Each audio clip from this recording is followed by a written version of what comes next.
Hola, ¿qué tal? ¿Cómo les va? Muy buenas tardes. Bienvenidos a la última emisión de la semana de Realidad Nacional, aquí por CX30 Radio Nacional.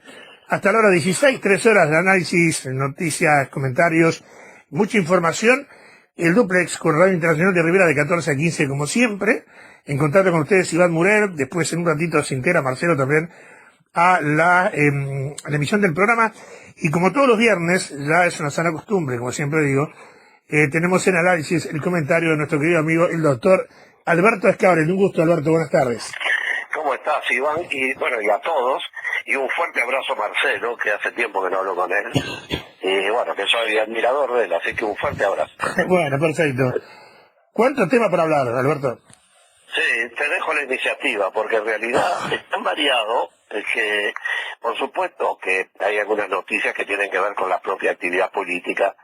Estos son días de muy fuerte gestión política, por decir de algún modo partidaria, ¿no?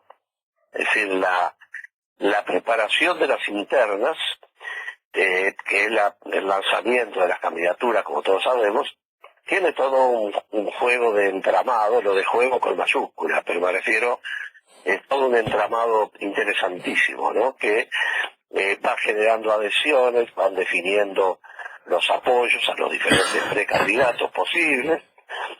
Por supuesto que requiere toda la formación de la etapa de la infraestructura, porque no solo se trata de un grupo que apoya a un candidato, sino que además tiene que haber una infraestructura básica, local, infraestructura de redes, etcétera.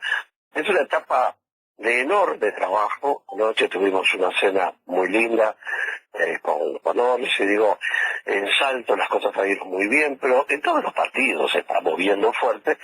El frente seguramente es más visible en su movilización por la propia característica de la estructura del frente, porque dos candidatos empuja más grande, aunque una todavía, Carolina, no se ha expedido, pero bueno, de todos modos de los cuatro están en movimiento. Y bueno, y esta etapa es realmente interesantísima, ¿no? Yo lo comento a veces con los muchachos, porque comienza una etapa que termina en las elecciones municipales del 2015, digo, ¿verdad? ¿Sí? Es una maratón. El sistema electoral uruguayo está pensado para la extenuación, realmente, ¿no? Claro. Porque es demasiado largo. Yo sigo creyendo que me parece que es demasiado largo. Sobre todo porque hoy hay un tema que es el que nos desvela. Tú sabes que a mí el tema de la gobernabilidad democrática es una de mis pasiones como tema, pero tiene algunos presupuestos que en estos días estamos trabajando mucho en la preparación, y no es posible que no tengamos una ley pura, transparente. No sé si la palabra transparente a mí me convence mucho, pero que sea realmente demostrativa de los procesos de financiación de los partidos políticos. Yo creo que el grave talón de Aquiles de las democracias hoy, que es gravísimo porque nos va mucho en juego, es el tema de los recursos económicos. Sobre todo porque tú y yo lo sabemos muy bien, porque lo vimos durante mucho tiempo en distintos casos. Hoy los candidatos también se construyen, de verdad. Es decir, los aparatos de marketing, la generación de imagen, de modo de expresión, y todavía arriba ahora con la inteligencia artificial que segmenta a los públicos hasta por sentimientos, está claro que nos va dejando primero campañas costosísimas. Si se hacen esos niveles, uno lo está viendo en el exterior, digo, ¿no? Yo creo que no, basta nombrar algunos países, como han sucedido cosas en Italia, en Francia, sí, en Estados Unidos. Bueno, son inversiones millonarias en dólares, y realmente ahí empiezan a aparecer las sombras peligrosísimas de el delito organizado. Claro. Es decir, puede ser narcotráfico, puede ser lo que sea, pero lo estamos viendo en Colombia, todo este escándalo que se ha armado, porque además la devoción y la locura por el tema de llegar a los puntos que están faltando, se establecen aparatos de recaudación, etcétera, que no siempre tienen la seguridad de dónde están procediendo los recursos. Es cierto. Y yo creo que uno lo que debe pensar es hacia el futuro, Iván. y qué ponemos para que realmente los liderazgos sean auténticos, los presidentes, los candidatos no se construyan, porque un buen candidato construido no garantiza un buen presidente en ejercicio nunca.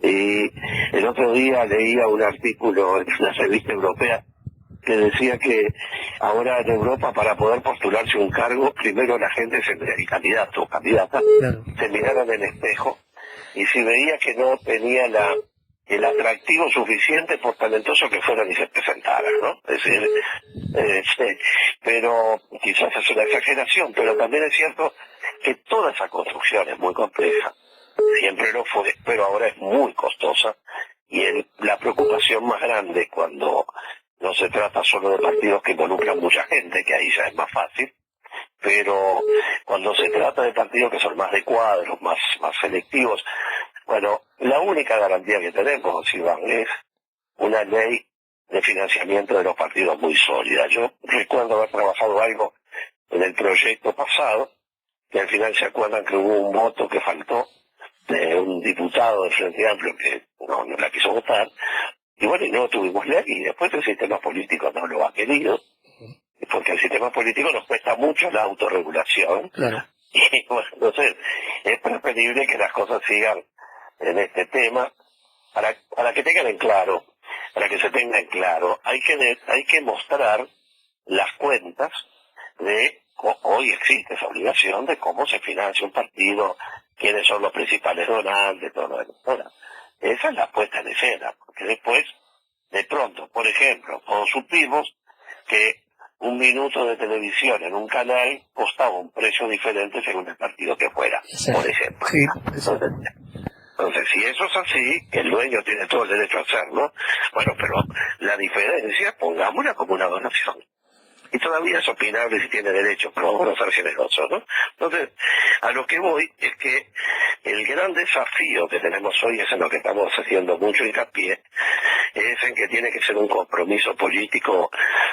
Nosotros como grupo lo estamos adoptando muy fuertemente, pero me refiero que tiene que ser un tema general, porque no puede ser mérito de nadie en particular, sino de todos, en que le demos esa claridad a las cosas, porque todo es mucho dinero, y sin dinero hoy el mejor de los candidatos no avanza un metro.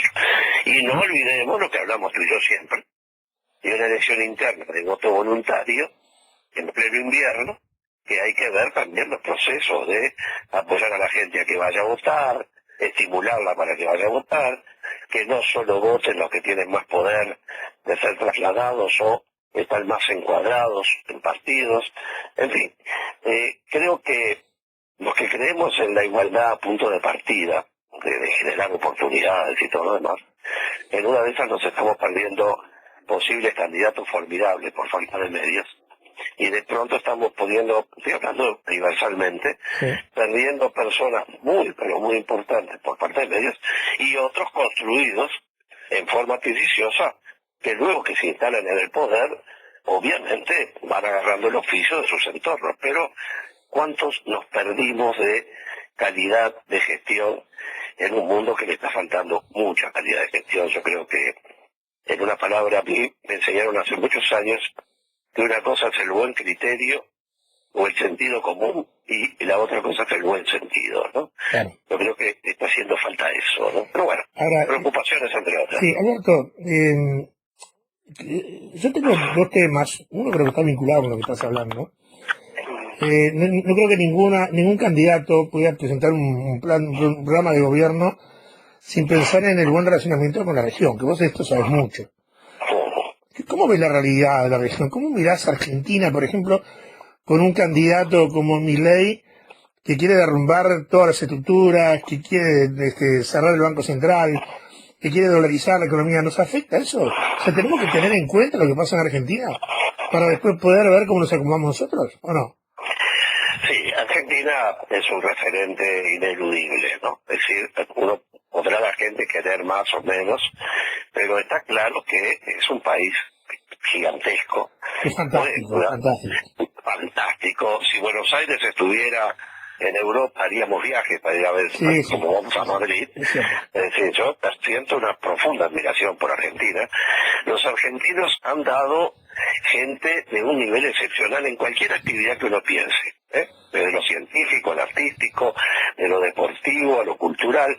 Es decir, es una nación compleja porque son muchas argentinas adentro de la Argentina. Sí.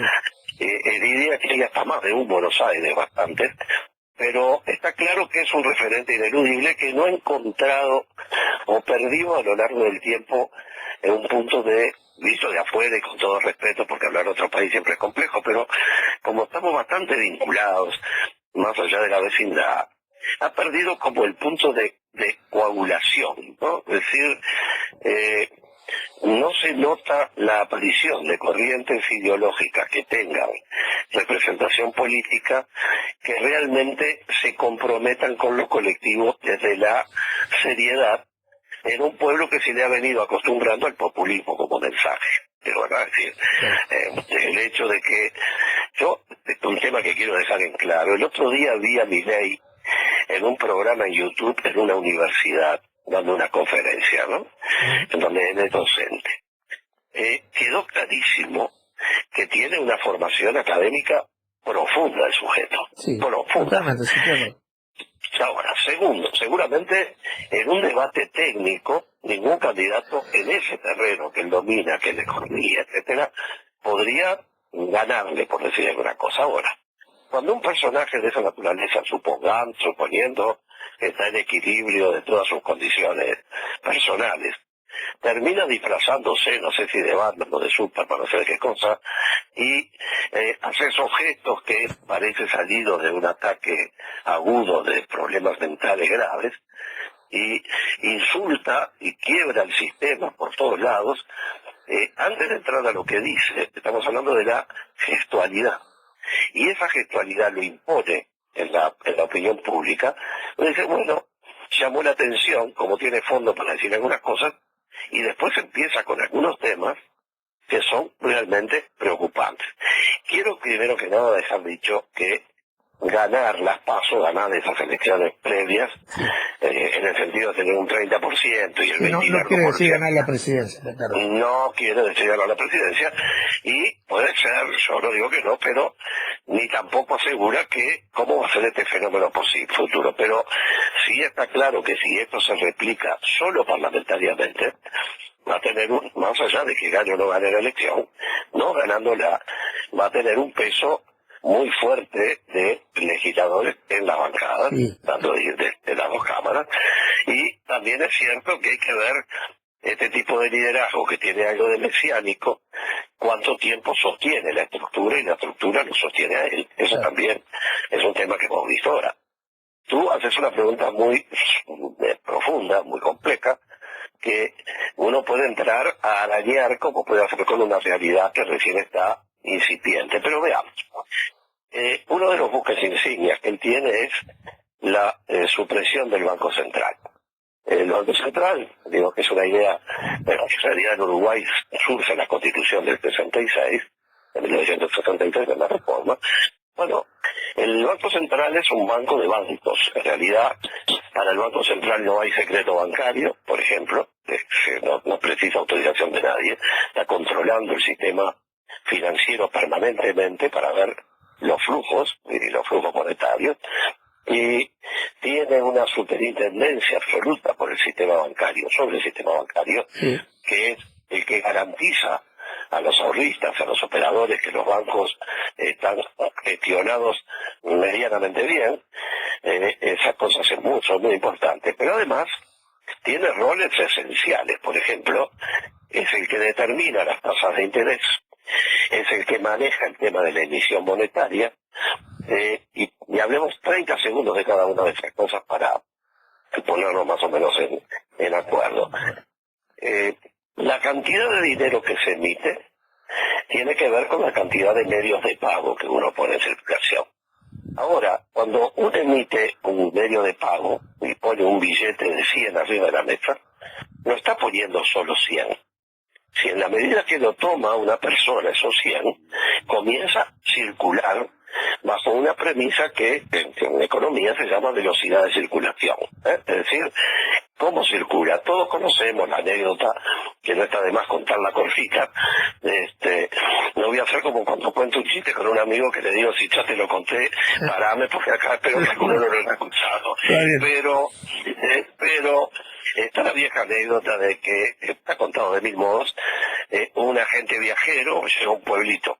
Entonces, llega al pueblito y va a una hostería, un hotelito, y se presenta a las 10 de la mañana y dice, mire, yo me voy a quedar esta noche, ¿cuánto es? Y bueno, la dueña le dice, mire, acá son $100, supongamos, para decir cualquier cosa, y él le dice, pero si se va a quedar, me los tiene que dejar. Y él dice, bueno, pero mire que en una de esas a mí no me sale lo que vengo a hacer y me tengo que ir. Bueno, no importa, yo se los devuelvo, pero yo ahora tengo que saber que hasta que usted venga, tengo la seguridad que usted es candidato a estar.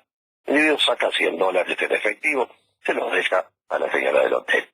La señora del hotel toma los $100 y se va corriendo a la farmacia. Y le dice al farmacéutico, te vengo a pagar la parte de la deuda, acá tenés $100. El farmacéutico toma los $100 y va corriendo y le paga, supongamos, al carnicero. Sí. Y el carnicero, supongamos que va al panadero, y el panadero que tuvo a la tía viviendo en ese hotel unos días vuelve y le paga los $100 que debía la tía por haberse quedado una noche en el hotel donde vino el viajero. De tardecita. Y en el viajero dice, señora, Dios, lamentablemente no me voy a poder quedar. La señora abre la caja, toma los $100 y se los va. Sí, lo sé, exacto. Mejor ejemplo de lo que es la velocidad de circulación, porque los $100 fueron solo uno, vinieron y se fueron, no quedó, y canceló por lo menos 5 deudas de $100 que habían dado vuelta. Correcto. Bueno, entonces, el factor de la velocidad de circulación es un factor fundamental, por eso los cheques diferidos, que son un medio de pago, en definitiva no tienen un plazo acotado, porque si no, serían endosados y serían billetes de ganar. Claro. Bueno, volviendo al punto, la velocidad de circulación es algo que tiene que ver con la emisión, tiene que ver con también la tasa de interés, tiene que ver con el interés como atractivo para que la gente consuma menos y le ahorre más, o cuanto más baja, todo lo contrario, porque la gente sabe que no le sirve ahorrar y sale a comprar. Si compra mucho viene la inflación.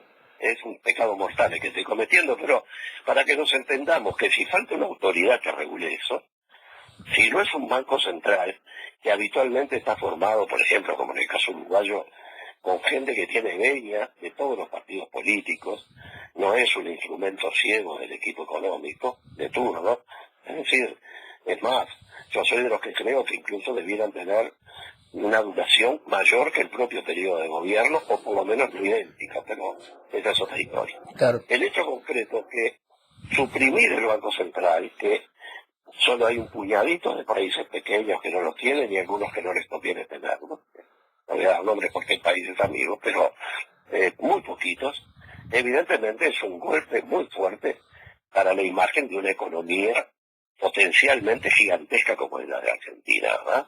Entonces, sin duda que eso va a tener dolores de cabeza, va a generar muchos riesgos en el sistema financiero y, sobre todo, los controles de lavado de activos y todo lo que tiene que haber en paralelo. Primer punto. El otro punto crítico que él maneja es la dolarización. Sí. Ese no es un fenómeno nuevo. Panamá, por ejemplo, tiene el Balboa, pero el Balboa es una monedita, que es la única que he visto en mi vida, porque después todo se paga con billetes de $1, ¿no? Lo mismo Ecuador, que está haciendo ese experimento, donde evidentemente para un país que tiene un 20% de inflación mensual, evidentemente que es un instrumento que dice, bueno, antes de seguir como vamos, traigan Estados Unidos, mándame $, porque tienen que venir los billetes para funcionar, digo, ¿no? Claro. No es solo electrónico. Son medidas muy arriesgadas, porque así como uno puede criticar lo que significa la emisión de dinero, las tasas de interés, también son un instrumento para momentos de angustia de un país. Sí, porque desesperado por resolver un problema económico del país y financiero, una emisión resuelve un estallido social. Y tiene que haber un elemento regulador en todo eso. Y me quiero adelantar algo. Hay que recordar de que el señor Milei piensa que el mejor presidente de la historia de Argentina fue Carlos Saúl Menem, que fue el que impuso El que impuso el 1-1, ¿verdad, Peso Dólar? Pero eso es claro, pero es una jugada. A ver, yo creo que hay mucha inteligencia puesta atrás de esa candidatura de alocada, ¿no? En Argentina todos sabemos que hay una imagen como la de Cavallo, considerado un tipo muy profundo en materia económica. Tiene sus adversarios radicales. Yo tuve algunas trancadas históricas con él por los roles que estaba en aquel tiempo. Tengo una foto que nos tomaron, que estamos a 20 centímetros cara con cara discutiendo, que fue increíble, era un tipo muy inteligente. Pero es otra historia. Lo que voy es que él ha tratado de enganchar alguna raíz remota para atrás, para que no aparezca como caído de la nada. Claro, correcto. Y sin precedentes. Yo creo que eso es inteligente para que no olvidemos los años que han pasado, ¿verdad? Está buscando una referencia, ¿verdad? Es eso. Claro, es decir, mire que yo tampoco estoy inventando la pólvora, ¿verdad? Mire que acá hubo un tiempo, y bueno, son todas figuras que tienen odio y amor, pero tienen referencia, digo, ¿no? Claro. En una palabra, podríamos hablar largo rato de lo poco que uno va sabiendo de todo esto. Tampoco uno puede estar seguro porque aún ganando la elección, no todo es posible hacer por decisión de un presidente, aunque el presidente de la Argentina tiene mucho más poder que el nuestro. Cuidado con eso. Claro. Pero, de todos modos, no es una carta que uno diga la jugará, el mundo le permitirá. Porque además, hay una cosa interesante, ¿no? En Argentina está siempre al borde del default, debiendo más de lo que tiene y no pudiendo pagar cuando llega el fecha, ¿no? Pero de algún modo, con derechos especiales de giro o con préstamos de último momento del Fondo Monetario, de algún modo termina acomodando su situación, como está pasando ahora, y entra decenas de miles de millones de dólares, porque es lo que dice la vieja anécdota, cuando uno a un banco le debe poquito, mejor dicho, le debe una cantidad mediana, el banco a uno le pega con todos los fierros que encuentra por el camino. Ahora, si la economía del banco depende de cuánto debe uno, el banco lo va a cuidar como deudor y le va a dar prórrogas, bueno, siempre pasa. Pasa con los buenos clientes logran esas cosas cuando se transforman en deficitarios por un buen tiempo. Por eso explica alguna agonía muy larga de algunos deudores, con empresas o con lo que fuera. En una palabra, yo creo que ahora hay que esperar. Yo creo que es demasiado exacerbado el discurso, porque ¿cómo se ejecuta un gobierno desde la postura de los insultos que él le hace a todo el sistema político argentino? Sí. Es como divide esto, no es una grieta, está levantando un foso, levantando un muro y haciendo un foso con cocodrilos y pirañas, digo, no deja un espacio de por medio. ¿Cómo le afecta a Uruguay? Bueno, esta es una de las cosas que tiene Uruguay internacionalmente, ¿no? Cuanto más locos se nos ponen los vecinos, más serios nos consideran a nosotros y mejor nos ven. ¿Sí? Entonces, a veces eso tiene una influencia muy fuerte en materia de inversiones, también en el posicionamiento del país en otros temas. En una palabra, a Uruguay no le conviene demasiado conventillo en el barrio. Claro. Pero cuando las cosas no andan demasiado correctas en el entorno, Uruguay vuelve a ser un punto de referencia comparativa. Aplicamos aquello de que a río revuelto ganancia pescador, ¿no? O sea... Exacto, porque incluso sin pescar, porque mira, yo lo he vivido en organismos multilaterales, al momento de tomar decisiones sobre funciones, etcétera, que Uruguay, por eso yo insisto tanto con estos temas de la corrupción y las cosas raras que aparecieron, que tenemos que hacer una causa nacional en el próximo gobierno para levantar esta imagen, cueste lo que cueste, porque es lo que tenemos, no tenemos mucho más que nuestra propia capacidad de ser percibidos como lo que somos, un país serio, ¿no? Bueno, en ese sentido, y lo más garantista posible, no digo que las toneladas que pasan de droga, esto nos está haciendo un daño que es incalculable, es absolutamente, yo no veo que se esté asumiendo, y no me refiero solo al gobierno, el sistema nos está dando cuenta cómo nos están viendo y lo que estamos también. Ahora, aún quedándose quieto, saliendo de estos temas, en Uruguay, sin necesidad de tener que ir a decirle a los demás, mire que nosotros somos distintos y mejores porque no lo hacemos. ¿Sí? El mundo mira como los organismos, los inversores, las calificadoras de riesgo, mira cómo es el entorno, y aunque parezca desagradable, es verdad que Uruguay en esas hipótesis termina teniendo alguna ventaja comparativa por ser los más serios del barrio, una palabra, ¿no? Claro. Pero nosotros dependemos mucho, y digamos la palabra correcta, de el flujo de dinero que viene de Argentina y de inversiones, y el flujo sale o fluye más hacia este lado cuanto menos lugar tiene para estar quedándose en la propia Argentina. Claro. Es decir, cuando se viene al mercado de refugio, yo soy de los que digo, cuando la famosa crisis del 2002, si se hubieran cubierto los depósitos de los primeros argentinos que vinieron a retirar la plata en Colonia y en todos los bancos iniciales, no había total seguro que se hubiera desaparecido el problema. Claro. Porque el problema fue cuando volvieron y le dijeron, no hay. Bueno, ahí sí que se reclamó el día. Entonces digo, nosotros tenemos que dar esa, y ahí sí que digo tenemos porque tengo la absoluta convicción. Puedo estar equivocado, pero admito que puedo estar equivocado, pero yo no tengo ninguna duda que nuestro capital es la seriedad. Y lo podés mirar en cualquier escenario, en cualquiera de los temas que pasan en la región. Y bueno, yo, contestando tu pregunta, digo que a Uruguay le puede afectar de muchísimos modos, pero todavía no sabemos si efectivamente esto avanzará en esa dirección, si este hombre ganará la elección, y si la gana, no va a quedar todo esto en la frustración que puede decir el aparato me lo impidió, esta máquina de picar carne que no me deja hacer lo que quería, le pido perdón, pero gobierno todos los años, ¿no? Uno nunca sabe qué va a quedar. Pero es complicado, realmente es complicado, pero también muestra una sociedad argentina con un alto nivel de volatilidad y cuidado, porque Argentina y las ciudades grandes de Argentina, no solo Buenos Aires, son ciudades que tienen su historia de estallar cuando no pueden más, Sí. con muchísima violencia, ¿no? Es decir, y surgen los populismos con mucha velocidad, y eso sí que a Uruguay no le sirve, porque tenemos que tener un interlocutor válido, ¿no? Totalmente. Alberto Grego, un placer, como siempre, nos quedaron un montón de temas, pero seguramente los podemos abordar la semana que viene, si te parece bien. Como un gustazo, como siempre, buena semana, y vamos a ver qué pasó con la juntada de agua, con esta caída de lluvias. Por acá está lloviendo muchísimo, Sí. así que esperemos que sirva para rellenar los cuencos del sur que nos está faltando agua.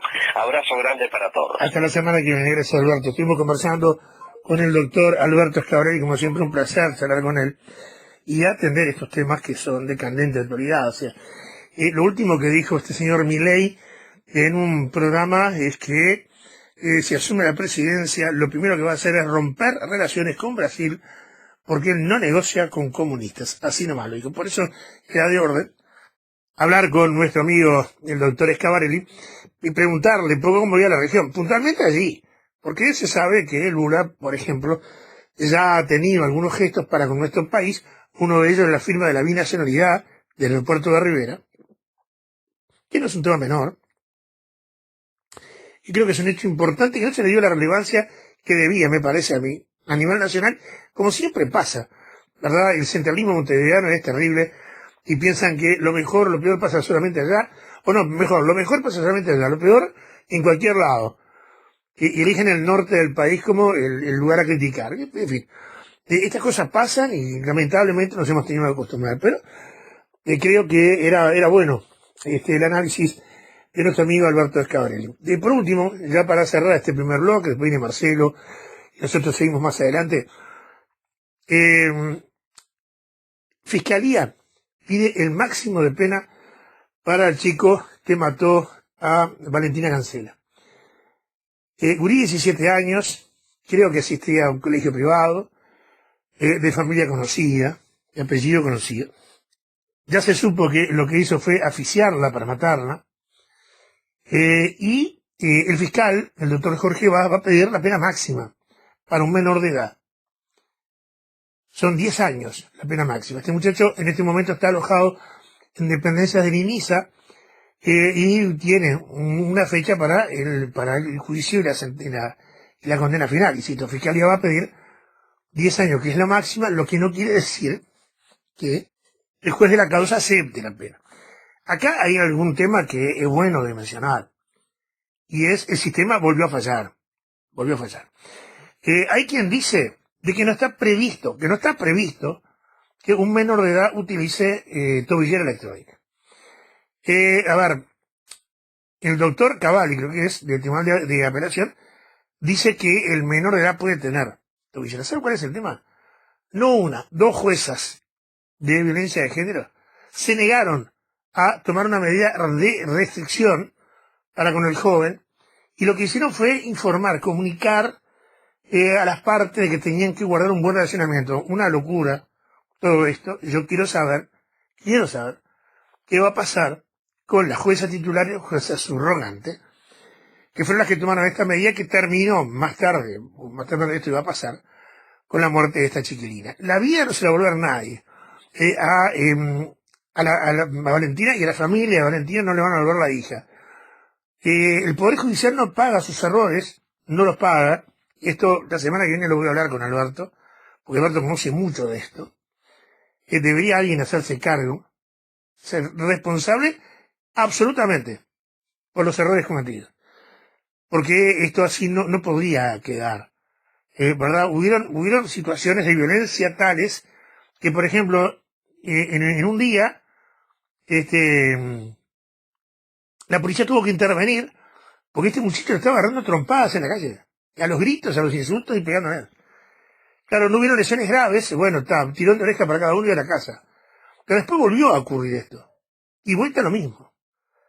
Claro, llega un momento que esta situación en algún momento se iba a desmadrar, se desmadró y terminó con esto. Este muchacho la asfixió a Valentina, tuvo una muerte terrible, y el final es este, el de dos familias destruidas. Una porque perdió una hija, y el otro porque su hijo se transformó en homicida, y lo van a tener unos cuantos años en la cárcel, y no quieren ni saber, porque Uribe de colegio privado, ¿verdad?, con buena pilcha, con buenas costumbres, que entre en un ambiente que no es el de él, no la va a pasar bien. Los abogados de esta familia, tenemos los datos de él, el nombre completo, los abogados de esta familia van a tener que intervenir bastante para darle ciertas garantías a este muchacho, que no le pase más que lo que significa la pérdida de su libertad.